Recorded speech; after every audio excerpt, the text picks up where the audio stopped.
Jacqueline Seyrig, vous êtes une vedette de cinéma et de théâtre. Combien de films? Combien de pièces?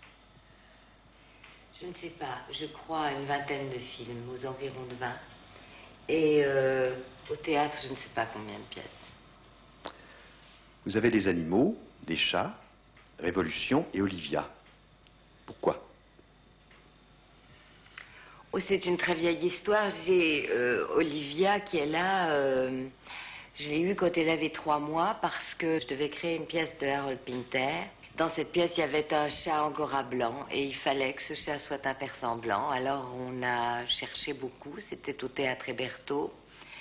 Et j'ai regardé dans un journal spécialisé et j'ai vu qu'il y avait, qu'on annonçait des petits chats dans une chatterie. Et on me l'a apporté au théâtre et j'ai voulu la voir pour les répétitions. Et elle a tout de suite, dès son arrivée, commencé à répéter sur la scène avec moi. Et puis j'ai pensé qu'il fallait que je l'aie à la maison parce que c'était la meilleure façon de s'habituer l'une à l'autre. Alors elle est venue habiter chez moi et il y a 16 ans de ça. Voilà. Et puis elle a eu des enfants et j'ai gardé une de ses filles, ce qui explique que j'en ai 2. Je l'ai depuis 16 ans, j'ai rarement vécu 16 ans avec quelqu'un, même jamais, je crois. Je ne sais plus comment c'est sans elle. Et la fille, je l'ai aussi depuis très longtemps, mais il n'y a pas tout à fait les mêmes liens entre moi et Olivia et moi et sa fille. Olivia, elle a joué, donc on allait tous les soirs au théâtre ensemble. Elle adorait ça, elle était très sage, elle jouait très bien. Et à un moment, Bernard Fresson disait une phrase et je devais sortir avec elle. Et au bout de très peu de temps, elle a compris la phrase que disait Bernard Fresson. Elle a compris que c'était à cette phrase que je me levais et que je sortais. Alors, elle se préparait à l'avance, alors qu'elle était bien sage, bien tranquille. Elle sentait la phrase venir, elle entendait le début de la réplique et déjà, elle commençait presque à s'en aller. Alors, j'étais obligée de la retenir, de lui dire, c'est pas encore le moment. Et c'était assez drôle, enfin, Elle est née le 8 mai 1968. C'était enfin le jour où il a commencé à y avoir des explosions que j'entendais d'ici, à la rue Gay-Lussac. Et moi, je ne savais pas ce que c'était que ce bruit.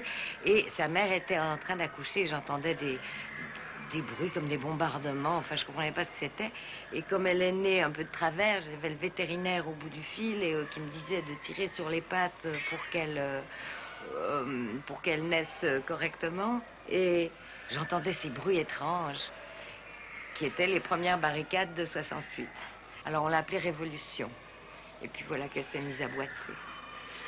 Elle n'est pas très révolutionnaire. Et alors un jour à la campagne, elle s'était sauvée et ma mère était seule avec les chats. Et alors elle courait dans la campagne à la tombée de la nuit, comme ça, en appelant Révolution, Révolution. Ensuite, elle m'a dit, tu te rends compte? Alors, qu'est-ce que j'en vous pensez? Voilà, je suis en train de crier Révolution dans toute la campagne pour l'appeler, pour la ramener à la maison. Comment doit-on se comporter avec un animal, selon vous? Je ne sais pas, j'ai pas des rapports très sentimentaux, je crois, avec eux. Mais d'un autre côté, on a des moments d'émotion. Mais je suis pas très...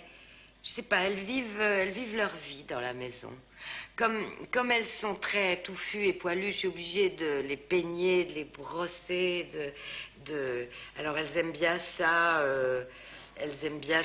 voilà, à certains endroits et pas à d'autres. Par exemple, elles aiment pas que je leur peigne leurs culottes, voilà. Mais, te fâche pas, c'est toi qu'on filme. Est-ce que vous aimez les animaux domestiques, en général, les chiens, les chevaux? J'aime bien les chiens, je les aimais beaucoup quand j'étais petite, et puis maintenant que j'ai surtout vécu avec des chats, j'aime moins les chiens qu'avant. Et les chevaux, je les trouve très beaux, mais j'ai pas de contact avec eux, il me semble, j'ai l'impression que je peux pas communiquer avec eux, ils me font un peu peur, et je crois que je les aime pas beaucoup. Vous les trouvez trop grands? Je les trouve trop grands,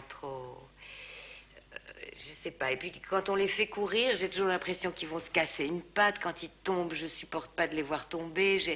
C'est des animaux à la fois forts et fragiles que je ne comprends pas très bien. Si on interrogeait vos chats à votre sujet, que croyez-vous qu'ils diraient? Oh, ils auraient beaucoup de critiques à faire. Je suis sûre aussi qu'elle trouve que je pars trop souvent. Je ne suis pas souvent là. Souvent, je suis absente pendant 1 mois ou 2 mois, comme ça. Je suis sûre que...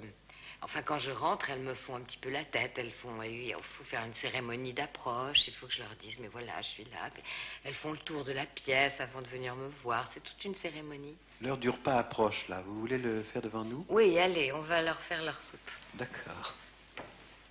Voilà, alors ça, c'est une boulette qui contient un médicament qui fait qu'ils digèrent leurs poils. Et que ça fait pas des grosses boules dans leurs intestins. Tiens, tiens.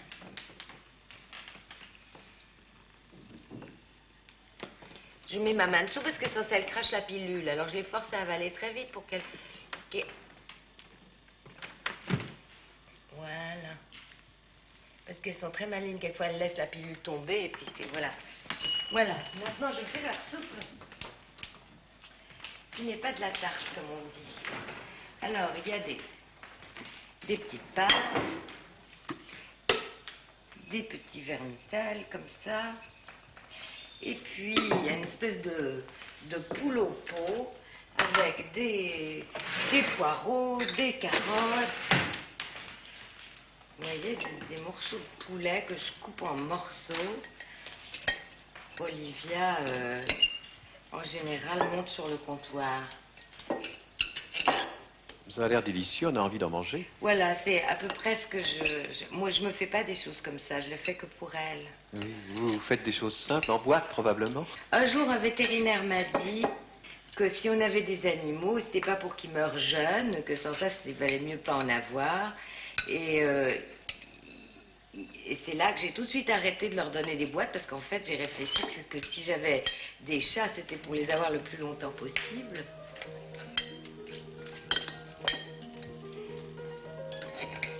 On peut assister au repas des fauves. Voilà, voilà. Viens, Olive. Tu vois, c'est ta soupe. Alors, viens.